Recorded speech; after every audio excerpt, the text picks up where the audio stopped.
स्वागत है आपका आत्मिक सफ़र में। आज फिर से हाजिर हूँ आपके बीच में, ताकि परमेश्वर के वचन से मैं आपको प्रोत्साहित कर सकूं और हम परमेश्वर के वचन से कुछ आत्मिक मनन कर सके। बीते दिनों में हम रूत की पुस्तक का अध्ययन कर रहे हैं। हमने प्रथम अध्याय को कई चरणों में पूरा किया है। हम दूसरे अध्याय को भी देख रहे हैं और कुछ प्रमुख बातों को हमने देखने की कोशिश की है। और जैसा कि मैंने आपसे पहले ही कहा है, समय का परिमाप छोटा है, तो कुछ महत्वपूर्ण बातें हम बोलकर स्किप करते हैं, फिर उसको नेक्स्ट वीडियो में लेते हैं। इसी प्रकार से आज हम दूसरे अध्याय में बोअज और रूथ के इंटरैक्शन को लेंगे। परमेश्वर हमसे क्या बात करना चाहता है, आज हम सीखने की और जानने की कोशिश करेंगे। इसके लिए रूथ की पुस्तक और उसका दूसरा अध्याय और उसका 10वां पद मैं आपके सामने पढ़ूंगा। यहाँ पर लिखा है, तब वह भूमि तक झुककर मुंह के बल गिरी और उससे कहने लगी, क्या कारण है कि तूने मुझ परदेसिन पर अनुग्रह की दृष्टि करके मेरी सुधि ली है। अब रूथ जो है, जब सीला बीनने के लिए, अपने जीवन के लिए अनाज लेने के लिए, ताकि वो अपनी सास का और अपना पेट भर सके, अपने घर से बाहर निकलती है नओमी की आज्ञा पाकर, तो परमेश्वर की योजना के तहत वो बोअज के खेत में जाती है। और बोअज जब उसको देखता है, उसके बारे में पता करता है, तो उसको विस्तार से बताया जाता है। और बोअज के मन में परमेश्वर का आत्मा कार्य करता है, क्योंकि परमेश्वर का भय मानने वाला इंसान था, धर्मी पुरुष था। और पिछले वीडियो में हमने उसके तकरीबन 5 और 6 कैरेक्टर का विश्लेषण किया था। यदि आपने नहीं देखा है तो प्लीज़ उसको जाकर देखें, परमेश्वर आपको आशीष देगा। रूथ के लिए बोअज के मन में ना केवल एक विशेष स्नेह आया, प्रोटेक्शन आया, और उसके लिए योजना भी बोअज ने बनाई कि उसे परेशानी ना हो। और जब इन बातों को होते हुए रूथ ने देखा, तो रूथ इस बात को जानती थी कि इजरायली किसी से अपने समांतर व्यवहार नहीं करते अन्य जातियों से। और जब वो ये सब होते हुए देखती है तो उसे समझ में नहीं आता है, और वो सीधे बोअज से इस बात को पूछती है कि क्या कारण है कि मुझ परदेसिन पर अनुग्रह की दृष्टि करके आपने मेरी सुधि ली है। तब बोअज उसकी इस बात का उत्तर देता है, और बोअज कहता है, जो कुछ तूने पति की मृत्यु के बाद अपनी सास से किया है, 11वां पद, और तू किस प्रकार अपने माता पिता और जन्मभूमि को छोड़कर ऐसे लोगों में आई है जिनको तू पहले न जानती थी, यह सब मुझे विस्तार के साथ बताया गया है। बोअज का सीधा सीधा इनडायरेक्टली ये कहना है कि मैं जो कर रहा हूँ वो कुछ नहीं है, लेकिन जो तूने किया है वो बहुत कुछ है। पहली बात तो तूने अपनी सास से बड़ी प्रीति रखी है, प्रेम रखा है। दूसरी बात, तेरे पति मरने के बाद भी तू अपनी सास की केयर कर रही है। तीसरी बात, तू अपने जन्म स्थान को छोड़ करके आई है। चौथी बात, जहाँ यहाँ पर तेरा कोई भी नहीं है, फिर भी चैलेंजेस को जानते हुए भी तू अपने कमिटमेंट पर है और यहोवा परमेश्वर की शरण में आई। बोअज कहना चाहते हैं, मैंने जो किया है ये कुछ भी नहीं है, लेकिन तूने जो किया है वह अद्भुत है।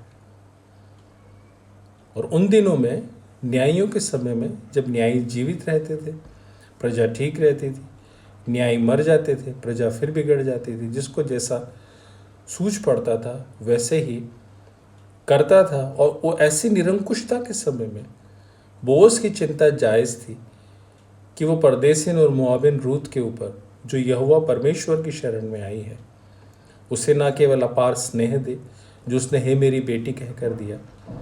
जब तक रूथ ने चादर उड़ाने के लिए नहीं बोला, उससे पहले तक बोअज के मन में ऐसा कुछ भी नहीं था।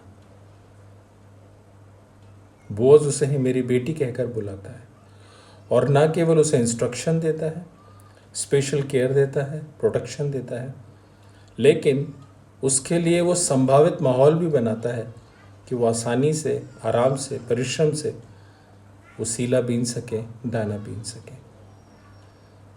बॉस कहता है, जिस यहोवा परमेश्वर के पंखों तले तू शरण लेने आई है, तुझे तेरे काम का पूरा बदला दे। जो हम 12वां पद पढ़ते हैं, इससे हम ये जान पाते हैं कि बोअज एक धर्मी पुरुष था, परमेश्वर का भय मानने वाला था और उसे परमेश्वर का ज्ञान था।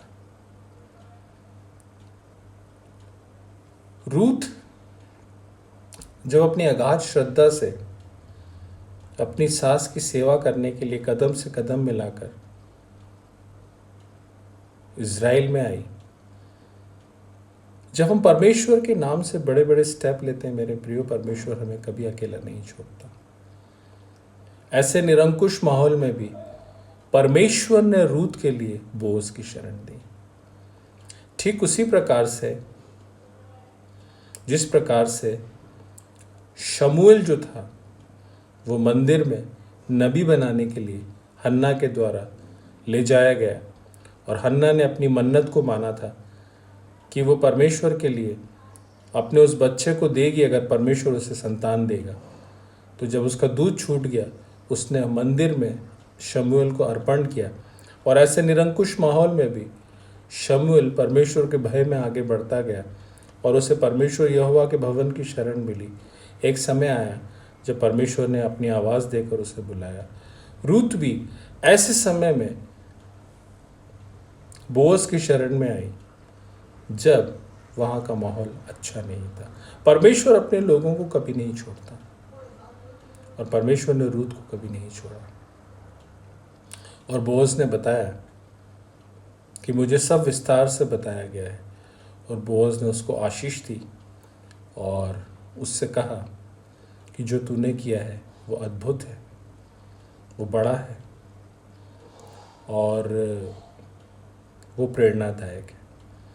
मेरे प्रियो, जब हम अपने जीवन से जो लोग परमेश्वर ने हमें दिए हैं उनकी देखभाल करते हैं तो हम परमेश्वर के प्रेम को प्रकट करते हैं। कितनी अद्भुत बात है, अपना सब कुछ, अपने माता पिता, अपनी ज़मीन जायदाद, अपने लोग, अपना देश छोड़ के रूथ अपनी सास के साथ उसके देश में हमेशा के लिए आ गई और अपनी सास के लिए गहरी श्रद्धा रखकर वो उसकी देखभाल कर रही है। कितनी अद्भुत बात है जब रूथ बोअज की शरण में आई और बोअज उसके लिए ना केवल उसकी चिंता करता है लेकिन उसके लिए ऐसा एटमॉस्फेयर देता है कि वो आराम से परिश्रम करके सीला बीन सके। कितनी अद्भुत बात है, नओमी अपनी दोनों बहुओं की चिंता करती है।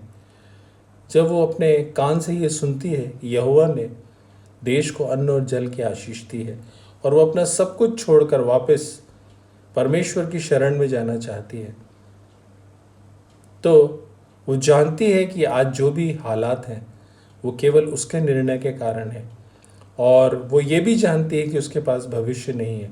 वो अपनी दोनों बहुओं की चिंता करती है और अपने दोनों बहुओं से हंसी खुशी जुदा होना चाहती है कि वे अपना भविष्य बनाएं और अपने लोगों में जाकर खुश रहें और जो प्रीति उन्होंने उसके परिवार से बताई है उसका पूरा पूरा बदला परमेश्वर उन्हें प्रदान करें। मेरे प्रियो, हमें परमेश्वर के लोगों की देखभाल करना है जो परमेश्वर ने हमें दिए। हमें परमेश्वर ने कुछ लोग दिए हैं, हमें उनकी देखभाल करना है ताकि हम परमेश्वर की सच्ची सेवा कर सके।